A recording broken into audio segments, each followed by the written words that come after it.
Superhero posture won't help with some surgeries because they are too risky. We discovered this on Thursday's episode of Grey's Anatomy, where Amelia was under pressure to operate on Dylan, age 9, while Monica reassured her that she could, and her mother, guest star Piper Perabo, begged her to perform a miracle. Amelia has previously accomplished the seemingly impossible. Jules saw a new side of Winston at the start of Inshalpa was a Rolling Stone. Winston insisted to Richard that his relationship with Jules was merely one of mentorship. Yes, Jan. However, it became more and more clear that there was some caring involved as the twosome cared for Spencer Christian Weissman of Bold and Beautiful, whose lung had been released from his chest in a car accident.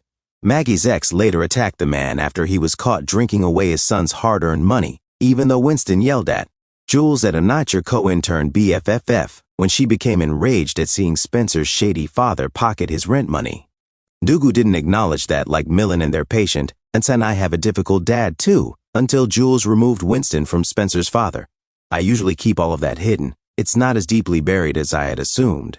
Winston declined Jules's suggestion to get a decaf and decompress, despite being obviously rattled. He even sold her to Richard the next day, who gleefully told the resident, "I have 3 feet of bowel imprisoned in a man's groin." Joe and Link set a date, or the engaged doctors joined forces to assist Mariana, a soon-to-be bride whose endometriosis pain threatened to ruin her soon-to-be wedding to Edgar. Because their mothers had been closest friends in the hospital after giving birth, the twosome was referred to as the NICU couple in the Gray Sloan community. However, Mariana realized that the love story at play was not theirs, but rather that of her and Edgar's moms after undergoing surgery. Joe had a bright idea. After she broke up with her intended off-screen, she and Link should get married at Livingston Manor, just like Mariana and Edgar had planned. They could do it, right? The opening was in 4 days after all. "Absolutely," he said. "But we need drinks if my mom's coming." Hey, no one said there wasn't work to be done, and it needed to be done fast.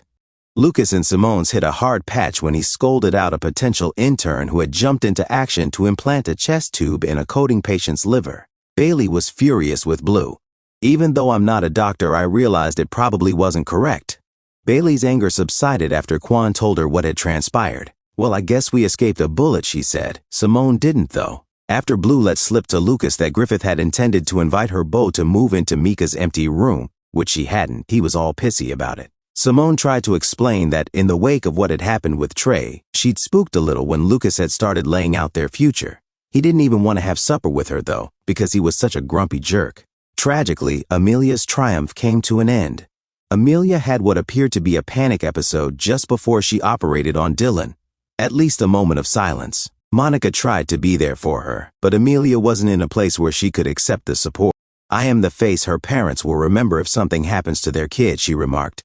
But it seems like in the end she had succeeded to do the impossible. Once it seemed like Dylan was in the clear, Amelia explained to Monica that she'd freaked because Derek had attempted to do what she'd just done. "My brother couldn't. He tried a few times. In my perspective, he could do no wrong. So she had had a hard time believing that she could accomplish something that he couldn't." Unfortunately, Dylan was coding at the end of the hour and looked catatonic. To be continued.